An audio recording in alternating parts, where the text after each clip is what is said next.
Halo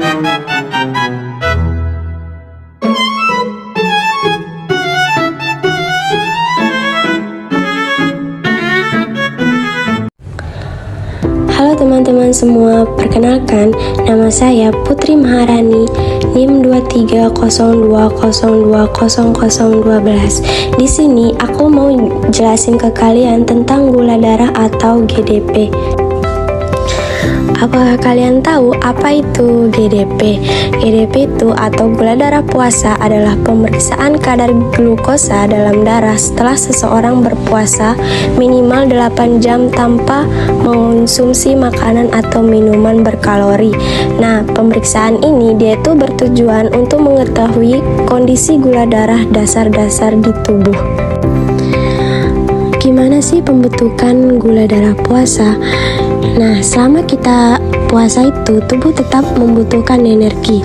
Oleh karena itu, kadar gula darah dipertahankan dengan menggunakan cadangan glukosa yang berada di hati melalui proses glikonolisis serta diatur oleh hormon insulin dan glukagon.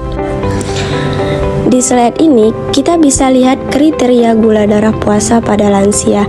Nah, yang pertama, hipoglikemia, yaitu saat gula darah puasa terlalu rendah, kurang dari 55 mg/dl. Kondisi ini perlu kita perhatikan karena bisa bikin tubuh lemas, pusing, bahkan bisa sampai pingsan. Selanjutnya itu, gula darah normal, yaitu kalau nilainya 70 mg/dl atau lebih, artinya kadar gula darah masih dalam batas aman. Nah, yang terakhir itu adalah hiperglikemia, yaitu saat gula darah puasa lebih dari 110 mg/dl. Kalau kita biarkan terus-menerus, kondisi ini bisa meningkatkan risiko diabetes dan komplikasi lainnya. Jadi, sangat penting bagi kita untuk rutin mengecek gula darah terutama pada lansia. Nah, ada juga prosedur pemeriksaan gula darah puasa, yaitu ada 3. Yang pertama itu ada puasa 8-12 jam di mana pasien tidak mengonsumsi makanan atau minuman berkalori sebelum pemeriksaan. Nah, yang kedua itu pengambilan sampel darah di mana dilakukan pada pagi hari untuk mengukur kadar glukosa plasma secara akurat. Dan yang terakhir itu interpretasi hasil di mana nilai gula darah puasa digunakan untuk menilai kontur gula darah lebih dari 126 mg/dl mengindikasi kemungkinan terjadinya diabetes. Di slide ini dijelaskan beberapa faktor yang bisa memengaruhi hasil pemeriksaan gula darah puasa. Nah, faktor yang pertama adalah glikolisis pada sampel darah. Jadi, setelah darah diambil, glukosa masih bisa diuraikan oleh sel darah. Kalau pemeriksaannya itu terlambat, kadar gula darah bisa terlihat lebih rendah dari kondisi yang sebenarnya. Nah, faktor yang kedua itu yaitu kondisi sampel dan alat. Kalau jumlah sel darah terlalu tinggi atau alatnya dia bisa terkontaminasi oleh bakteri, hasil pemeriksaannya juga bisa jadi tidak akurat, biasanya terlihat lebih rendah. Nah, yang terakhir itu faktor suhu dan lama penyimpanan. Kalau sampel darah disimpan terlalu lama di suhu kamar, kadar glukosa bisa turun sekitar 1-2% per jam. Hal ini bisa mengaruhi keakuratan hasil pemeriksaan.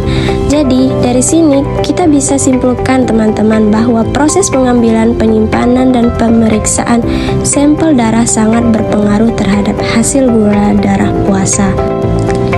Pada slide terakhir ini, aku akan membahas tentang penyakit GDP. Penyakitnya itu tentang diabetes mellitus. Nah, teman-teman bisa melihat di sini jurnal yang tertera pada slide ini. Apa sih itu diabetes mellitus? Diabetes mellitus itu adalah penyakit kronis yang terjadi ketika pankreas tidak bisa memproduksi insulin dalam jumlah yang cukup atau tubuh tidak bisa menggunakan insulin dengan efektif. Akibatnya, kadar gula darah jadi meningkat atau disebut hiperglikemia. Kalau kondisi ini tidak terkontrol, dalam jangka panjang bisa menyebabkan kerusakan, terutama pada saraf dan pembuluh darah. Nah, selain itu, penelitian yang ditampilkan di slide ini, teman-teman bisa lihat ditemukan adanya hubungan antara kadar gula darah puasa dengan kualitas hidup pasien diabetes. Semakin tinggi gula darah puasanya, kualitas hidup pasien cenderung semakin menurun. Nah, rata-rata gula darah puasa itu responden dalam penelitian tersebut berada di atas nilai normal, sehingga sebagian besar responden termasuk dalam kelompok beresiko. Oke, sekian penjelasan yang bisa aku sampaikan pada video ini. Terima kasih sudah menonton, semoga bermanfaat. Bye-bye.